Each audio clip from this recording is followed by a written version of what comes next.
사람은 누구나 근심 없는 세상을 원합니다. 그래서 현대 문명은 근심을 해결하고 유토피아를 꿈꾸면서 끊임없이 노력을 합니다. 그러나 문명이 발달할수록 오히려 근심과 걱정은 더 많아집니다. 소유가 많으면 근심이 없을 것 같지만 그렇지가 않습니다. 자동차가 없을 때에는 교통사고 때문에 근심해야 할 필요가 없었습니다. 핸드폰이 없을 때 차라리 편했던 것 같아요. 제가 한 번은 배터리가 방전됐는데 그렇게 기분 좋더라고. 내가 할 말이 있으니까. 이제는 핸드폰에 코가 끼어서 너무 빠른 소통을 하고 있지만 오히려 삶이 피곤해진 거예요. 요즘은 개도 목에다가 핸드폰을 걸어준답니다. 전기불이 없던 시절에 제가 어렸을 때 살았어요. 그때는 밤문화에 대한 방황이 범죄가 없었어요. 지금은 낮인지 밤인지 구별이 안 돼요. 가정이 파괴되고 정신이 황폐해지고 육체가 병듭니다. 시골에 가면 도로변에 가로등이 있는데 그 가로등의 불빛 때문에 곡식이 잠을 못 잔대요. 그래가지고 곡식이 영구로 가질 않는 겁니다. 이게 그냥 농담하는 줄 아나 봐? 진짜입니다. 곡식이 익질 않는데 그 가로등 불 때문에 자연 환경에 무서운 질서 파괴라는 겁니다. 옛날에는 스트레스가 뭔지도 모르고 살았어요. 지금은 가장 많이 받는 게 뭐냐? 스트레스라는 스트레스. 병원에 가서 진단이 잘 안 되면 의사 선생님이 그 스트레스 받아서 그렇다더라고. 나도 의사 같더라고. 아주 간단해 진단이. 왜 현대인들에게 그렇게 스트레스에 쌓여 산다는 거죠. 여러분, 문명의 혜택을 누리면서도 이름 모를 병들이 너무나 많습니다. 우리 주님이 이 땅에 오셔서 새하늘과 새 땅을 이루는 그날까지는 근심이 떠날 날이 없는 게 세상이라는 것을 기억해야 돼요. 그런데 성경에는 근심에도 종류가 있다고 했습니다. 근심이 무익한 근심만 있는 것이 아니고 유익한 근심이 있음을 소개하고 있습니다. 오히려 하나님의 뜻대로 하는 근심은 그 결과에 소망이 되고 우리를 회개하게 만들고 또 어그러진 인생을 바로 살게 하는 거룩한 근심이라고 했어요. 맞습니다. 그래서 오늘 10절에 보면 하나님의 뜻대로 하는 근심은 후회할 것이 없는 구원에 이르는 회개를 만들고 세상 근심은 사망을 만든다는 겁니다. 여러분, 근심이란 말은 고통 또는 슬픔이라고 하는 뜻이에요. 같은 근심이라도 어떤 방향에서 어떤 마음으로 근심을 하느냐에 따라서 그것이 결과의 사망이 될 수도 있고 오히려 생명이 될 수도 있다는 겁니다. 여러분, 신앙 안에 살면서도 하나님을 바라보지 않고 하나님의 품을 떠나서 인간적인 생각, 인간적인 방법, 인간적인 근심은 무익한 겁니다. 그래서 요한복음 14장 1절에 너희는 마음에 근심하지 말라. 이 세상 근심하지 말라는 거예요. 세상 근심은 할수록 고통이 오고 슬픔이 오는 거예요. 그러나 하나님의 뜻대로 살기를 원해서 어떻게 하면 하나님 뜻대로 살까? 어떻게 하면 하나님을 위해서 살까? 이렇게 살면 안 되는데 이렇게 하나님의 뜻을 살기 위해서 하는 근심은 후회할 것이 없고 그 결과는 생명에 이르게 된다는 거예요. 사랑하는 여러분, 오늘 여러분은 어떤 근심에 사로잡혀서 인생을 살아갑니까? 세상 근심입니까? 아니면 하나님의 뜻대로 살기를 사모해서 하는 근심입니까? 무엇보다 우리 그리스도인들은 따라합시다. 세상 근심은 버려야 한다. 버려야 한다. 버리는 거예요, 버리는 거. 오늘 10절을 우리 같이 읽어보겠습니다. 하나님의 뜻대로 하는 근심은 후회할 것이 없는 구원에 이르게 하는 회개를 이루는 것이요, 세상 근심은 사망을 이루는 것이니라. 오늘 세상 근심은 그 결과가 사망이라고 했습니다. 이런 근심이 어디서 오는 겁니까? 염려, 걱정, 두려움, 절망에서 오는 것이 세상 근심이에요. 신앙생활을 하면서도 마음속에 염려와 불안과 이런 마음이 지배하면 우리의 삶이 흔들립니다. 이 염려라는 말을 매립나라고 하는데, 그 말은 마음을 나눈다, 마음을 쪼갠다는 뜻이에요. 여러분, 염려와 근심이 우리 마음에 들어오면 우리 마음이 쪼개지는 거예요. 우리 마음이 나누어지는 거예요. 그래서 마음 안에 염려, 근심이 들어오는 시간 우리 마음에 있는 평안이, 기쁨이, 안식이 다 새나가는 거예요. 빠져나가는 거예요. 그래서 주님도 내가 염려함으로 키를 한 자나 더 할 수 있느냐? 이 말은 염려가 무익한 거라는 거죠. 영국의 문호 셰익스피어는 염려와 근심은 생명을 죽이는 적이라 했어요. 생명을 죽이는.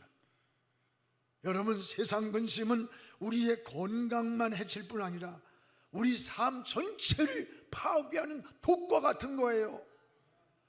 시카고의 로스 대학교 메디컬 센터에서 65세 이상 되신 어른들에게 대상으로 이 걱정, 스트레스에 대한 반응을 조사해 가지고 결과를 보고와 발표하는 걸 봤어요. 누가 알츠하이머병, 즉 치매가 이 노년에 많이 오는가 조사해 봤더니 걱정이 많고 스트레스에 민감한 사람일수록 노년에 치매에 걸릴 위험이 무려 2배가 넘더래요. 2배가. 여러분, 정신 차려요. 정신 차려. 뭐 염려하고 근심하고 스트레스 쌓였다고 해서 뭐 됩니까? 세상 근심은 이렇게 영혼을 파괴한다는 거예요. 우리 정신과 육체의 건강까지 파괴하는 무서운 독이라는 것을 기억해야 됩니다. 여러분, 믿음을 떠나 세상 근심에 사로잡힌 사람들을 보면요, 특징이 있어요. 문제를 만났을 때 인간적이에요. 신앙인이면서도. 그리고 사람 방법으로 자꾸 뭘 하려고 머리를 돌리고 상상을 하고 이래요. 물론 해야 되지만요, 우리 그리스도인은 사는 방법이 다른 거예요. 이렇게 인간적인 거, 인간의 방법으로만 살려고 하면 여러분, 늘 근심, 걱정, 염려가 떠날 날이 없고, 그리고 삶이 황폐해지는 겁니다. 성경에 사울이 그랬습니다. 사무엘상 28장 7, 8절에 보면 다윗을 미친 개처럼 죽이려고 쫓아다니는 거예요. 할 수 없이 다윗이 적군인 블레셋으로 도망갔어요. 그런데 블레셋은 강해요. 그들이 쳐들어온다는 소식이 들리는 거야. 이 사울왕이 불안하니까 변장을 하고 어딜 갔느냐? 신접한 여인을 찾아간 거예요. 신접한 여인이 뭐예요? 오늘날 무당 점쟁이, 하나님을 섬기는 왕이 신접한 여인을 찾아가 미래를 묻는 거야. 인생의 길을 묻는 거예요. 얼마나 초라하고 얼마나 불안하고 두려운가를 잘 볼 수가 있는 겁니다. 여러분, 하나님 떠남 이런 거예요. 믿음 떠난 이런 삶을 사는 거예요. 유다가 그러잖아요. 자기 스승을 은 30냥에 팔아버리고 마음이 불안하고 근심과 두려움이 생기니까 하나님 앞으로 찾아오지를 않고 어디로 갔어요? 괴로워서 막 이러다가 돈을 성소에다 던져버리고 써보지도 못하고, 그리고 목매달아 자살했어요. 근심의 요소는 여러 가지가 있습니다. 문제는 어떤 이유든지 세상 근심은 결코 유익이 없다는 것을 기억하시기를 바랍니다. 이런 것들은 우리의 영혼을 황폐하게 만들어요. 우리의 가정을, 행복을, 마음을, 육체를 무너뜨리는 거예요. 그래서 세상 근심은 사망이라 해서 사망. 그러면 이런 세상 근심의 출처 어디서 생기는 것일까? 따라합시다. 믿음을 떠난 환경. 여러분, 그리스도인이 믿음을 떠난 환경에서 이런 근심, 걱정, 염려가 찾아온다는 걸 알아야 돼요. 우리가 환경을 바라보고 사람만 바라보면 근심의 사슬에서 벗어날 수가 없어요. 신앙은 환경을 보는 게 아니고 사람을 보는 게 아니라 하나님을 바라보는 거예요. 자꾸 환경을, 믿음을 떠나 바라보니까 그 환경에 갇히는 거예요. 독수리 이야기가 있습니다. 산골에 사는 한 소년이 산에서 독수리 새끼 한 마리를 잡았습니다. 철사로 다리를 꽁꽁 묶어서 먹이를 주면서 마당에서 키웠어요. 독수리는 날아가겠다고 매일같이 수없는 날갯짓을 했지만 그럴 때마다 철사가 팔목을 묶고 있기 때문에 그 다리에서 피가 나는 거예요. 어느 날 독수리의 다리에서 철사가 풀어졌습니다. 그러나 독수리는 날갯짓을 하지 않고 접고 그냥 돌아다니면서 이곳저곳을 헤매면서 먹이만 찾고 있더래요. 왜 그럴까요? 나는 날 수 없어. 나는 묶여 있어. 그래서 사람으로만 이런 생각을 했기 때문에 날개를 피지 않고 나르지를 않더라는 거예요. 여러분, 신앙도 마찬가지입니다.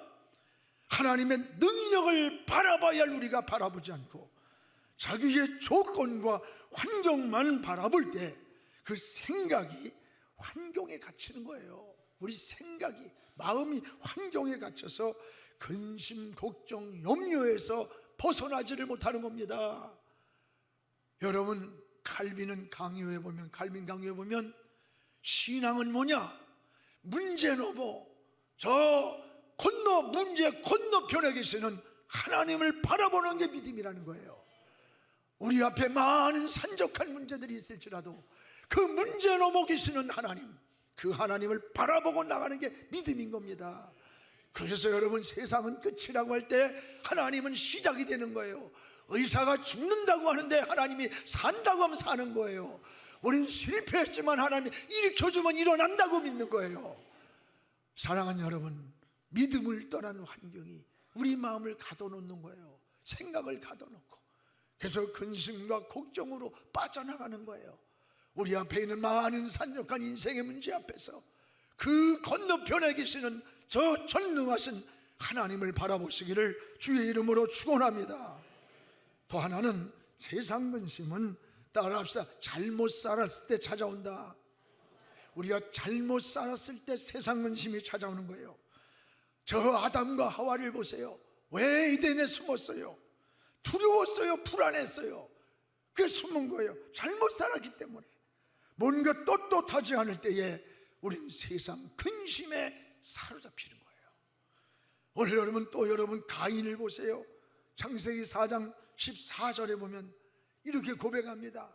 동생 아벨을 죽이고 나서 편안한 게 아니야, 떳떳한 게 아니야. 그러니까 이렇게 말합니다. 물은 나를 만나는 자가 나를 죽이겠나이다. 그 당시에 가인 아벨밖에 없어요. 여러분, 누군가가 만나면 나를 도와주고 반기는 게 아니라 모든 게 대적으로 보이고 모든 게 두려움으로 보이는 거예요. 여러분, 우리가 검은 안경을 쓰면 세상이 다 검어지는 거예요. 내 마음이 어두우면 다 어둡게 보이는 거예요. 내가 병들면 다 거리에 병든 사람같이 보이는 거예요. 오늘 사랑하는 여러분, 오늘 가인의 모습은 뭐예요? 잘못 살았기 때문에. 잘못 살 때. 오늘 저는 하루를 지내고 잠자리에 들기 전에, 여러분, 하루를 지나고 잠자리에 들기 전에 하나님 앞에 내 마음속에 꺼림칙한 거, 때로는 마음에 세상 근심이 남아있다면 그거를 가지고 품고 잠자리 들어가면 안 돼요. 여러분, 근심의 원인이 뭔가? 왜 남의 마음, 내 마음이 이렇게 편하지 않을까? 왜 근심일까? 왜 무거울까? 불안할까? 그 원인을 생각하세요. 그리고 평안한 마음을 회복하도록 주님의 보혈로 여러분 영혼과 마음을 치료해달라고, 씻어달라고 기도해야 되는 거예요. 그래서 그 근심된 마음, 무거운 마음, 불안한 마음을 털어버리고 자면요, 불면증이 없어져요. 평안이 오는 거예요. 안식이 오는 거예요. 그렇지 않고 마음속에 무거운 근심, 불안한 마음을 가지고 그냥 자면요, 복잡해지는 거예요. 그리고 인생이 자꾸 막 불안하고, 잠을 자면서도 헛소리하고 개꿈 꾸고 가다가 차가 뒤집어지는 꿈 꾸고 그러는 거예요. 그거 여러분, 우리가 영적 생활을 깨달아야 됩니다.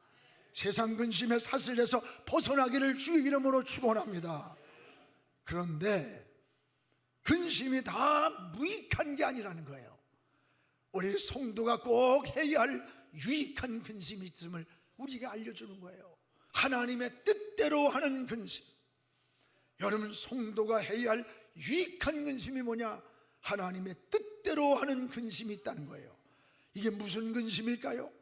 하나님이 기뻐하시고 원하시는 것이 무엇인가를 생각하는 거예요. 어떻게 하면 하나님을 기쁘게 할까? 어떻게 하면 하나님의 뜻대로 살까? 이렇게 살면 안 되는데 왜 내가 이런 짓을 했을까? 잘못을 뉘우칠 때 용서를 구하고, 주님 기뻐하는 일이라면 목숨 걸고 달려가고 신앙으로 살려고 하는, 이게 거룩한 하나님의 뜻대로 하는 근심이라는 거예요. 여러분, 그래서 때로는 우리가 잘못 살 때 있어요. 실수할 때 있어요.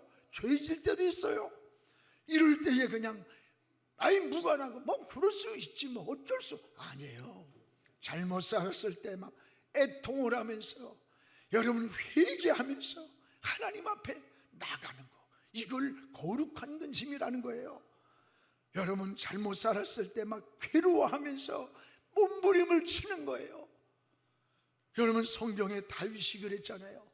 시편 21편을 여러분 읽어보잖아요.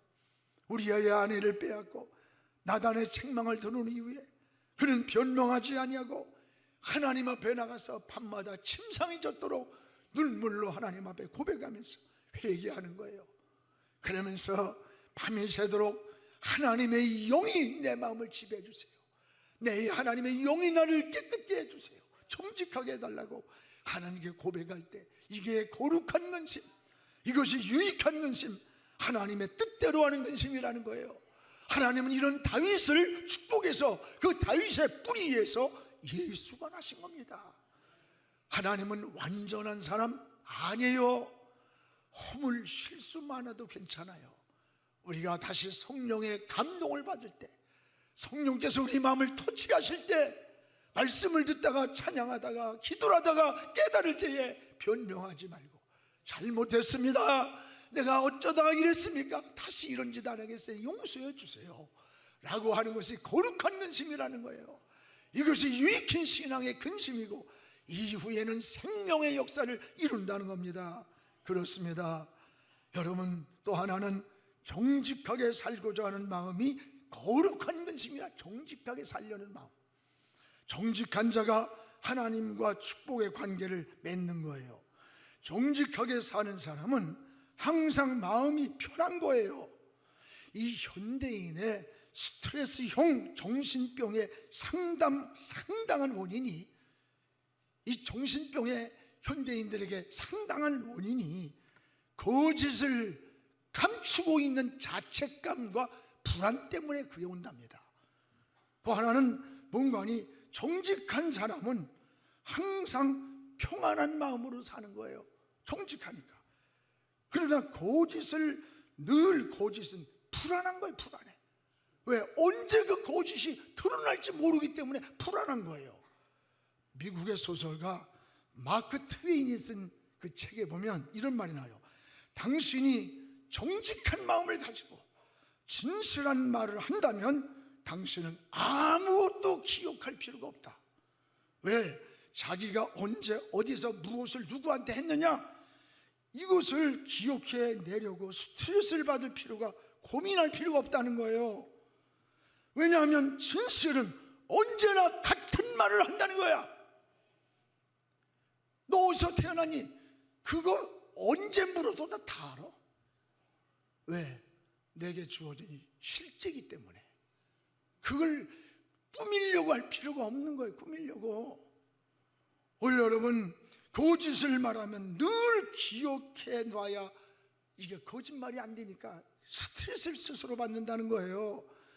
내용이 틀리기 때문에 그래요. 여러분, 정직하게 살면 근심이 줄어드는 거예요. 여러분, 우리가 어떻게 살아야 되는 거예요? 우리 허물 실수 많아요. 저도요, 수도 없이 많아. 문제는 정직하게 살려고 기도해야 된다는 겁니다. 하나님 앞에는 정직하게 살려고. 이게 여러분 거룩한 근심이요, 이게 하나님의 뜻대로 하는 것이며, 이것은 생명의 우리를 이루게 한다는 거예요. 오늘 하나님은 근심이 있다고 다 같은 게 아니다. 세상 근심은 버려야 산다, 아니면 죽음으로 간다. 그러나 하나님의 뜻대로 하는 근심은 자꾸 해야 된다는 거야. 그래야 생명이 살고 양심이 살고 인격이 살고 영이 살아난다는 겁니다. 오늘 그러면 거룩한 근심의 결과는 어떻게 나타납니까? 거룩 하나님의 뜻대로 하는 근심은 후회가 없다는 거. 후회한다는 게 뭐예요? 잘못 살았구나 하는 게 후회 아니에요. 하나님의 뜻대로 살기를 원해서 갈망하는 근심이기에 열매가 좋은 겁니다. 후회할 것이 없는 생명에 이르는 근심이라고 했어요. 어떻게 하면 주님을 더 사랑할까? 어떻게 하면 주님 위해 살까? 어떻게 하면 주님을 기쁘게 할까? 우리 찬양 예배 끝날 때마다 나 주님의 기쁨 되기 원합니다. 이게 여러분 우리의 마음이에요. 이 갈망하는 마음, 주님 사랑할까를 갈망하는 마음이, 이게 거룩한 근심이고 후회 없는 결과를 가져온다는 거예요. 우리 초대교회 성도들이 그랬습니다. 주님을 위해서 목숨까지 초계처럼 바쳤어요. 바울도 구원받은 은혜가 너무 감사해서 뭘 가지고 보답할까? 일세 나는 빚진 자라고 그랬어요. 여러분, 만약에 내가 수백억의 부채를 지고 감옥에 갔는데 누군가가 나타나서 그 수백억을 다 갚아주고 나를 감옥에서 건져줬다면 그 은혜를 평생 잊을 수 있겠어요? 바로 우리 주님이 우리 죄를 위해서 내가 죽을 자리에 십자가에 대신 죽어주시고 우리를 구속해 준 거예요. 건져준 거예요. 바울은 이 구속의 은혜를 바로 알았기 때문에 나는 일생에 주님께 빚진 자다, 빚진 자의 마음으로 살아서, 이게 믿음이에요. 또한 여러분, 후회 없는 거룩한 근심은 교회를 사랑하는 교회. 특별히 바울은 고린도후서 11장에 보면 바울의 고난장입니다. 여러분 집에 가서 한번 다 읽어보세요. 바울은 감옥에 수없이 갇혔어요. 죽을 고비를 몇 번 넘겼어요. 유대인들에게 40에 한 대 가만매를 5차례 맞았어. 이게 무슨 뜻이냐? 유대의 법에는 40대에 태창을 때리면 못 때리게 돼 있어요. 다시 죄를 져도. 그러니까 39대를 때리고 5차례를 그렇게 때렸다는 거야. 39대. 유대인의 채찍에는 끝에 쇠를 달아서 때리면 옷을 벗겨놓고, 이게 가죽들이 휙 감으면서 쇠가 끝에 닿는 것에 피가 튀며 살이 찢어지는 무서운 고문이에요. 이거를 39대씩 5차례 매를 맞았다는 거야. 그러나 이런 고난보다도 날마다 내 가슴에 눌리는 게 있다. 내가 받았던 죽음의 위협, 매맞았던 거, 감옥에 갔다, 이거 아니다. 내 마음에 날마다 눌리는 게 있는데 그게 뭐냐? 모든 교회를 위하여 염려하는 것이다. 그리고 여러분 29절에 보세요. 29절. 누가 약하면 내가 약하지 아니하며 누가 실족하면 내가 실족하지 않겠냐. 성도가 누가 약하면, 실패하면 내가 실패한 것 같고, 누가 병들어 쓰러지면 내가 쓰러진 것 같지 않았더냐. 내가 당했던 고통과 시련과 고난, 이것은 아무것도 아니다. 내 마음에 날마다 눌리는 것은 교회를 위하여 염려하는 것이라. 저는 이 말씀을 읽다가 어느 날 한없이 울면서 하룻밤을 새웠던 일이 있어요. 이 바울이 교회를 사랑하는, 교회가 뭡니까? 그리스도의 몸이에요. 여러분 그렇습니다. 교회를 위하여 우린 거룩한 근심이 있어야 돼요. 교회가 모일 때에 함께 모이는 겁니다. 기도할 때 함께 기도하는 겁니다. 헌신할 때 함께 헌신하면서 관심을 갖는 거예요.